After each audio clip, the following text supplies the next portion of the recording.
Hi, I'm Ellen Goals, author, speaker, and creator of the Pressure Free Method. And this is the book, The Pressure Free CEO: How the Stress Response Contributes to the Untimely Deaths of Leaders, and How You Can Gain Control to be more productive, mentally clear, and physically healthy. Foreword. I was in Old Greenwich, Connecticut, working on this book when I learned of the passing of YouTube's former CEO and tech leader Susan Wojcicki at the age of 56 from non-small cell lung cancer. In a letter to her staff 3 months before she passed away, she said that she had never smoked. George Weissman, 1919 to 2009, the former CEO of Philip Morris Company, sure did smoke.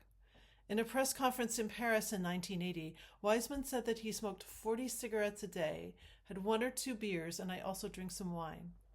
Despite these daily habits, he did not die of lung cancer like Wojcicki.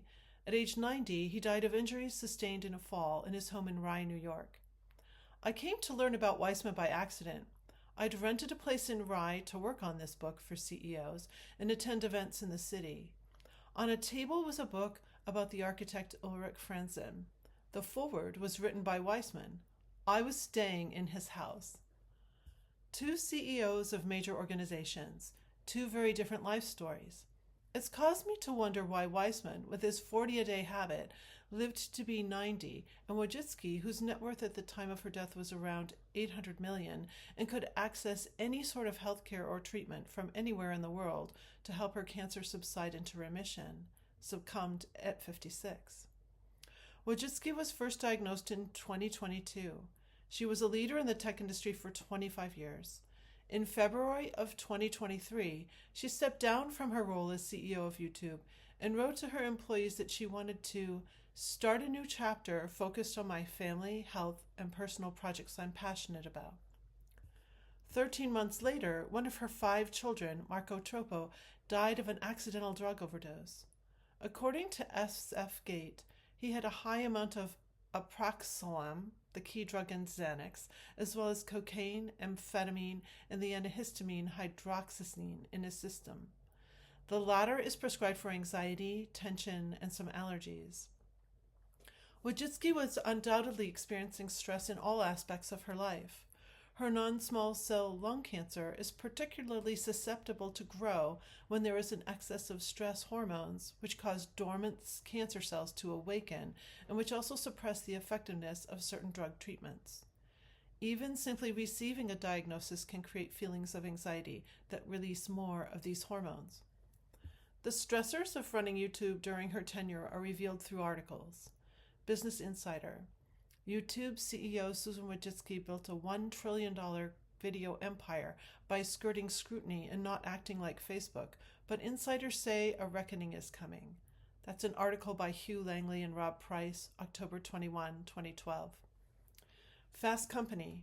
Leading YouTube has got to be one of the most stressful jobs out there, says Hank Green, one of the largest YouTube creators. You've got a lot of stakeholders. You've got creators who are many and varied all around the world. You've got advertisers. Then you've got your shareholders, and they need the line to go up. That's an article by Chris Stokel-Walker, February 17, 2023. Losing a child is truly devastating, as is watching a child suffer with anxiety or depression, despite trying everything to provide them a good life and resources to help with challenges, as one might expect Wojcicki and her husband did. And I would venture to guess that Wojcicki's mother, Esther, provided in every way she could for both Susan and Marco. Esther Wojcicki wrote a book, How to Raise Successful People: Simple Lessons for Radical Results, in 2019. Here is an excerpt from the Amazon description. Woj, to her many friends and admirers, is famous for 3 things: teaching a high school class that has changed the lives of thousands of kids, inspiring Silicon Valley legends like Steve Jobs, and raising 3 daughters who have each become famously successful. This family had no lack of resources, both tangible and intangible, talent and compassion, even Esther's wisdom, and yet 2 members and jobs, too, are gone, one might say, before their time. Compare this to George Weissman, whose tenure at Philip Morris was a constant battle with the marketing bans on cigarettes and the health warnings, But George Weissman's life demonstrates that you can be the CEO of a major corporation, drink, smoke excessively, and live a long life. Despite all the health warnings, I wonder if the very act of smoking was how Weissman interrupted his stress response. For example, if he felt tension, either mental or physical, did the ritual of reaching for a cigarette, lighting it, and drawing a long, slow breath allow him to prevent a release of excess stress hormones? I also wonder if his general thoughts about life had an influence on his stress hormone levels. Weissman was a brilliant PR man who fancied himself to be the quintessential Marlboro Man. "I'm no cowboy and I don't ride horseback," he said, "but I like to think I have the freedom the Marlboro Man exemplifies. He's the man who doesn't punch a clock. He's not computerized. He's a free spirit." A free spirit? Pressure free? I've discovered that the most effective way to manage our internal state, our very cells and DNA, no matter how messy our lives get, is to stop the stress response. Note, it is not to run away from stressful situations and challenges, for it is inevitable that we will experience stressors and triggers if we are to live fulfilling lives. In fact, the clients I coach tend to run toward problems to control and fix them. To do this while simultaneously protecting ourselves moment by moment from excess stress hormones prevents chronic disease, mistakes, and burnout. There are, of course, many factors that determine the quality and length of our lives. This book focuses on one primary root cause, the stress response. It details how to take specific actions that aren't smoking cigarettes, to break the stress cycle of repeated hormone release, to reverse the trajectory too many leaders upon introspection find themselves. Introduction. CEOs we've lost. My father had his first heart attack when he was in his early 60s and was CEO of a regional bank in New Hampshire. Athletic in his youth, by his mid-30s, his sedentary job and the pressures inherent in working his way up the ladder, which undoubtedly caused him to trigger the stress response, led to excess weight, type 2 diabetes, and high blood pressure. He had stopped smoking in 1970, I remember it well, and rarely drank any alcohol. Dad followed his physician's advice to relax in the evenings and weekends, make healthier choices, and take the medications his physician prescribed. He thought he was doing everything right. He survived that first heart attack, that wake-up call, but a decade later, when he had just announced his retirement, Mom's breast cancer came back, and it had spread to her brain and bones. He was at her side when she took her last breath. 3 months after that, he passed away of his second heart attack in bed at the age of 72. A broken heart, everyone said. And yes, she was the love of his life, but the stress of his life played the most major role in causing his diseases. My dad's two best friends have just recently died, both in their 90s, and it has reminded me of all that my parents missed. If they'd known, as I do now, how to stop the stress response, perhaps they'd have seen our sons start their own business, their graduations, when our youngest was honored at salutatorian of Columbia's class of 2022, when our middle son got married, when our eldest is about to marry their alma mater's, University of New Hampshire, 2020 Athlete of the Year. They would have reveled in all of this, as in the quiet moments with us and my sisters and their families. Disease is born in a toxic environment, a lack of homeostasis. Toxicity is born in chronic inflammation, and chronic inflammation is caused by an excess release of stress hormones. These hormones, designed to protect us from a physical attack, cause or exacerbate all chronic mental and physical disease, as well as cause underperformance and behaviors that are less than optimal in the workplace and in personal situations. Which means that if we refrain from triggering the stress response that causes the release of these hormones, we can reduce unhelpful behaviors, chronic inflammation, toxicity, and disease. Like my father, I've spent my year in leadership roles: violinist and orchestra conductor, executive director of a symphony, co-founder of a music school, financial consultant to nonprofits, and CEO of my own company. Wife and mother to 3 sons. And like him, I thought if I worked hard and had a stressful day, but ate right, exercised, meditated daily, and took time off to relax, then I was properly, quote unquote, taking care of my stress. How wrong both he and I were. That is not how stress works. Had it not been for my sons asking me to share my mental performance tips with their high school baseball team in 2010, I never would have begun my deep study of the stress response and created my method. These tips that my sons wanted me to share form the backbone of a simple 3-step method that I began teaching the players, their coaches, and others who heard about what I was doing and wanted to be my clients. In all honesty, I was in denial about how stress was affecting me. I thought I was a calm, cool professional who didn't need my method. I thought the stress I experienced was normal because our society has normalized stress-induced behavior. As I began my coaching practice and researching the stress response, I realized that it isn't okay to be so stressed, and that it isn't enough to be calm just before the big events like concerts and speeches. If we trigger the stress response at any time in the day for any reason, it is going to affect us for hours. Using my method on myself, I had my breakthrough in about 8 weeks. That is when I noticed that I had limited chronic disease in my own body, eczema I'd had for 35 years, stress acne, excess torso fat, and dense fibrous breast tissue.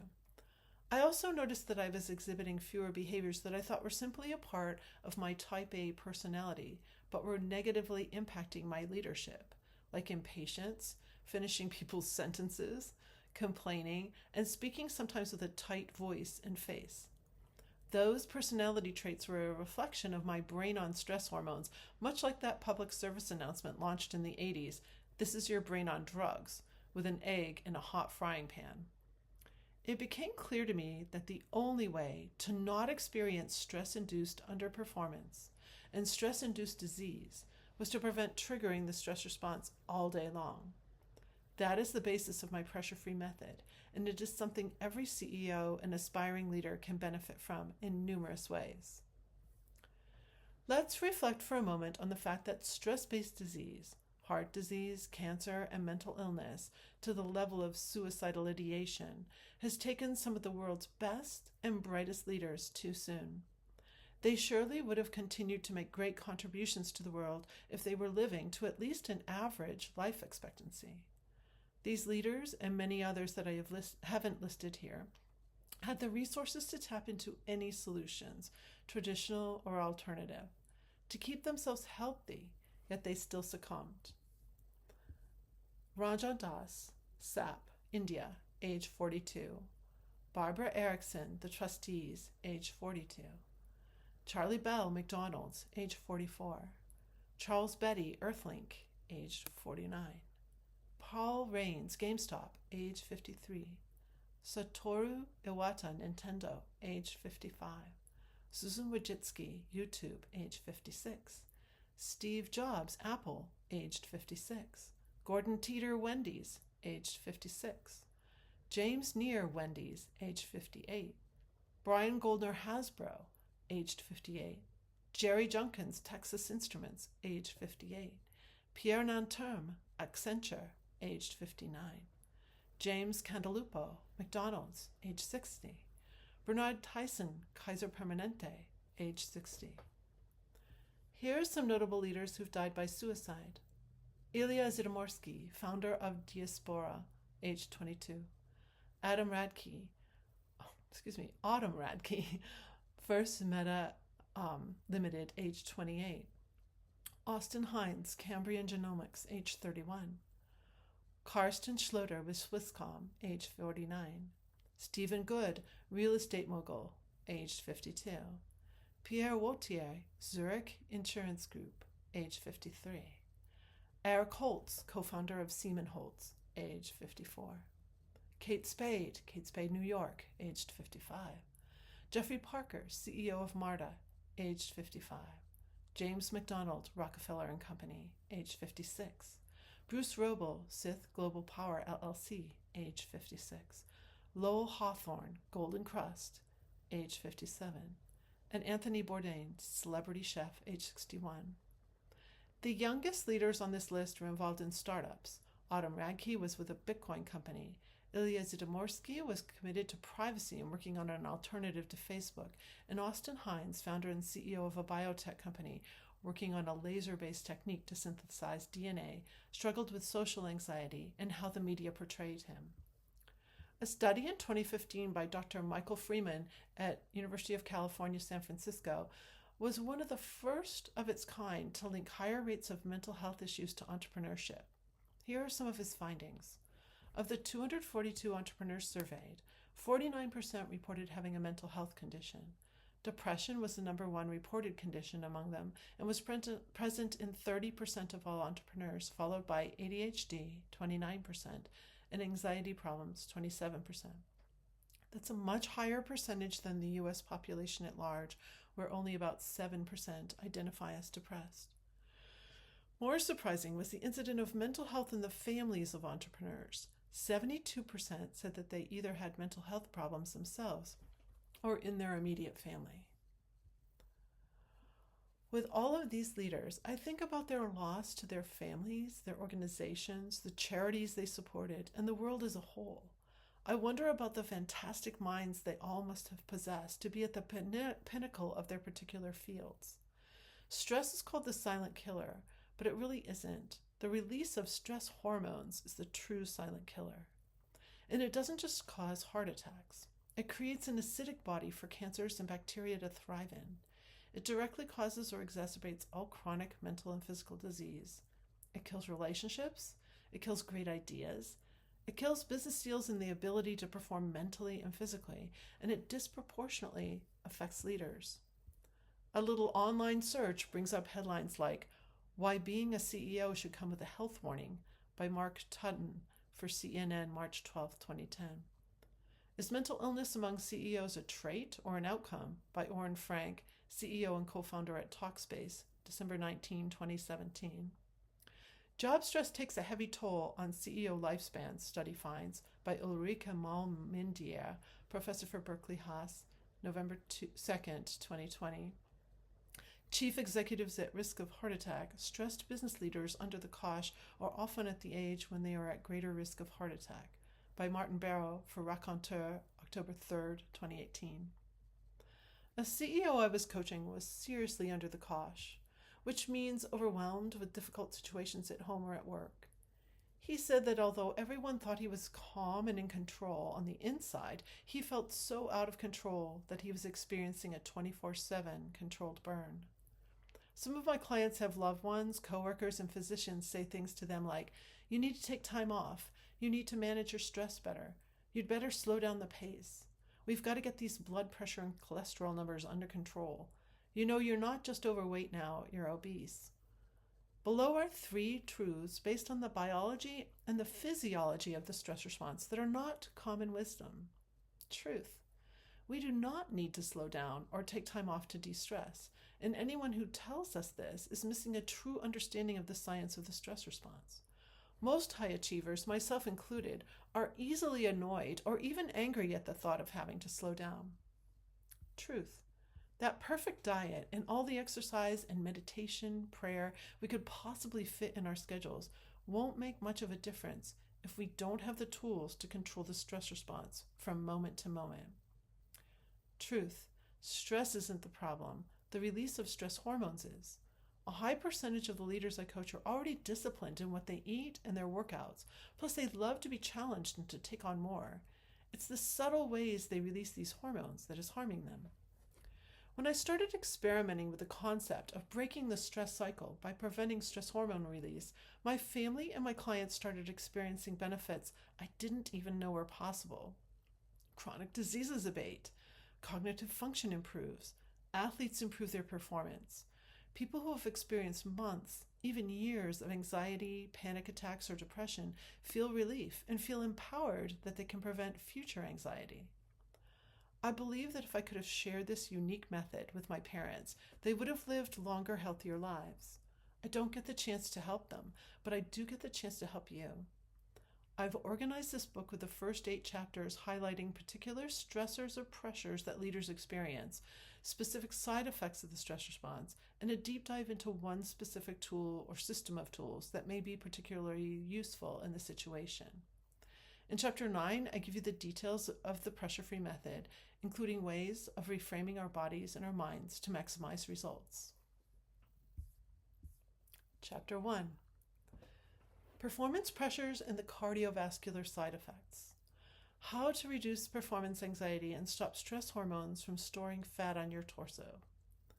Why would a 42-year-old who exercises regularly, eats fairly well, enjoys his family on the weekend, and works at having work-life balance die of a massive cardiac arrest after a gym workout, as did Ranjan Das of SAP in India?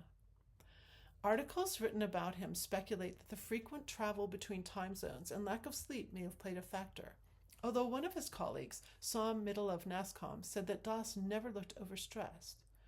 Many high achievers are adept at looking calm and composed despite the stressors they are experiencing.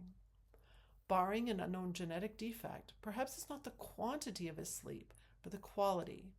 Stress hormones can disrupt sleep and prevent the brain from experiencing a deep delta wave state in an REM phase. A former associate of Das said that the 4 fiscal quarters prior to Das's death were stressful for every executive at his level. There was a stress of expectations, with India being a key country for SAP.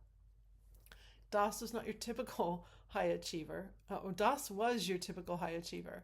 Born and raised in India, he earned a bachelor's degree in computer science and engineering from the Massachusetts Institute of Technology and an MBA from Harvard Business School. Before joining SAP, he worked for Oracle and InterSystems Corporation in the US and started his own firm, Pat Kai Networks. I would consider him to be a polymath, as he also wrote short stories and essays, and at the time of his death was planning to make a movie. Just months before his death, Das was featured in a video, Boss's Day Out, looking perfectly healthy. In fact, he'd recently run a marathon. He was devoted to his workouts, and that, too, may have caused an overabundance of stress hormone release if he was training excessively, as both the first hormones, catecholamines, and the second flood, glucocorticoids, affect our heart health and excess fat storage. Here are some findings on catecholamines from research published in 2022 in the Journal of Clinical Medicine, The Impact of Mental Stress on Cardiovascular Health, Part 2. Acute emotional stress can also provoke severe catecholamine release, leading to direct myocyte injury due to calcium overload, known as myocytolysis. I believe that's how you pronounce it. Coronary microvascular vasoconstriction, and an increase in left ventricle afterload. These changes can trigger a heart failure syndrome, mimicking acute myocardial infarction, characterized by transient left ventricle dysfunction and apical ballooning, known as stress cardiomyopathy. That's a mouthful. When I ask executives what their secret stresses are, 9 out of 10 mention heart health.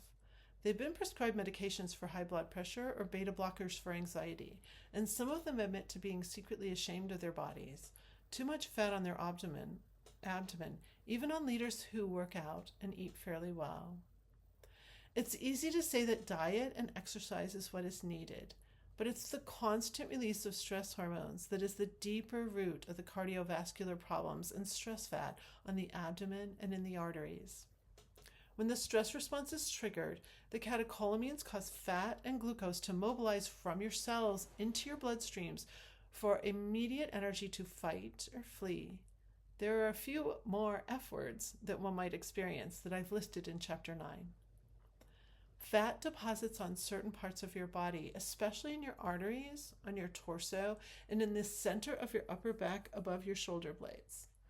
You maximize these fat stores in case you are unable to get to food because of having to protect yourself from the stressor. These hormones also shut down your saliva glands, dry mouth, and your entire digestive system, resulting in many different chronic issues. This is followed by an expansion of the fat cells when the second flood of hormones, glucocorticoids, goes out to help your cells return to homeostasis. Numerous National Institutes of Health studies have been published showing both positive and negative effects of glucocorticoids on the heart. The side effects of all of these hormones, as they relate to cardiovascular health, are why even people who work out and eat well cause damage to their hearts and are unable to digest their food well, and still have trouble losing fat or even continue to gain it. These two floods of hormones cause excess glucose in the bloodstream, which can lead to issues with diabetes, dysregulating the pancreas and the thyroid gland, which manages metabolism. It's why people who seem in the best of shape can suffer from cardio arrest, as Ranjan Das did at only age 42. Das, who undoubtedly would pass a cardio stress test with a low resting heartbeat of a marathoner, might not have exhibited signs that fat due to stress hormone release was accumulating in his arteries. In addition, repeated releases of stress hormones, just like long distance workouts and races, can pull glycogen from both the heart and the liver, weakening those organs. For most CEOs, it's unlikely that they are under physical attack, but are instead experiencing a myriad of situations that are causing them to trigger the stress response. Those situations can include pressure from the board of trustees and investors, pressure from other C-suite team members, revenue revenue issues, tax issues, talent issues. I'm not editing this, by the way. In addition to personal issues. A closer look at the stressful events in the organizations of the CEOs I've mentioned in the introduction includes serious financial losses, loss of market share, change in leadership, pressure from stakeholders, or a strike, as in the case of Bernard Tyson of Caixa Permanente. One of the most common complaints is actually more subtle. All eyes are on you at all times. Leaders are, in essence, high-level performers shouldering extreme responsibility, with many people looking for leadership. Their performance is often criticized, and they may have perhaps as many detractors as followers. When in front of their teams, whether it's a handful of staff, thousands at a company conference, or a speech to shareholders, expectations are high. The trick to managing your own internal expectations is to understand that at times you may feel that people dislike you or your decisions, or you may feel some performance anxiety that will cause you to trigger the stress response. It's also enlightening to know that if you have triggered the stress response, you may be reading the room wrong, making assumptions because your brain is focusing on possible threats rather than making clear assessments. Awareness of when you first begin to experience feelings like these is key to interrupting the stress response in order to break the cycle of stress hormones that affect our ability to perform at our best and also affect our mental and physical health. I designed the pressure-free method so that no matter what pressures, challenges, or stressors come your way, you can stay free of triggering the stress response. Because of the complexity of our personalities, histories, and habits of reaction, my method is 3 simple steps. Targets, what are you aiming for? Triggers, what causes you or someone near you mental or physical tension or particular emotions? Tools, what can you do to prevent stress hormone release within the first 10 seconds of experiencing a trigger? Targets, what are you aiming for? You may have a variety of intentions, goals, dreams, and visions for your personal life and your professional life. You may have desires for your mental health, your physical health, and how you perform. What do you wish could be possible, but your current circumstances seem to render it not likely? I've been living a half-life up to now, said one of my C-level clients. Their initial target, they expressed to me, was that they just wanted to feel more in control of their emotions and not feel so exhausted when they got home from work. Stress hormones will do that to you, so think big. Open yourself to any possibility as you write down a few targets. Healthy life, healthy heart, less need for medications, less belly fat, more powerful stage presence, more productive, more time with family, take a real vacation. Triggers. To identify what causes you to trigger the stress response, notice where you hold tension in your body, and notice what feelings cause your heart rate to go up, your face to turn red, your brow to furrow, your jaw to tense, or your palms to sweat. What makes you feel angry or annoyed, anxious or afraid, ashamed, argumentative? What causes you to worry, complain, meddle, or micromanage, blame, struggle, judge? What behaviors of others cause you tension? Tools and the 10-second solution. Throughout this book, especially the last chapter, I will share some of the most impactful tools that my private C-level clients have found useful. To get started, since much of the stress we experience is cerebral, I will show you a way to hold your body that informs your nervous system that you do not need to trigger the stress response. I call these the H's. My personal body coach, Leila Veronica, creator of the Riverstone Movement School, gave me the bones of this system. When a dog is scared, it tucks its tail and tightens its abdominal muscles to protect itself. When you sit on your butt and or your abs are tight, your tail is tucked and your abs are like body armor. You are in a defensive posture that informs your brain and other people that you should be looking out for threats, which makes it easy to overreact. In the H's position I detail below, if you had a tail, it could wag freely, and if you relax your abs, your brain assumes that you are safe and that there is no need for the stress response to be activated. This creates more connection with others, resulting in more productive meetings and more beautiful, intimate moments with those you love. Heart. From your shoulders down through your rib cage, open wide and deep, like you are providing your heart as much space as possible. You might feel a little vulnerable because many of us have had a habit of holding tension in our chests to protect our hearts, and you've just opened wide. Hamstrings. Get up off your chair a few inches and grab your glute muscles and pull them up toward your spine. Then sit back down on your hamstrings, your legs, not your butt. Hips. Grab one of your thighs with both hands and twist the muscles in, then set the leg out a little to open your hips. Do the same with the other thigh and relax your belly. Heels. Lift your heels as if you could stick a couple of quarters under them and feel the front of your foot relax solidly onto the ground. Head. Lift your head up and look out to the horizon. Move into this posture within that 10-second window of noticing a trigger. You have decades, even generations, of habits of reaction to break, so be patient with yourself if at first you miss the 10 seconds and feel the adrenaline rush. The more you become aware of the ways you trigger the stress response, the easier it will be to interrupt it.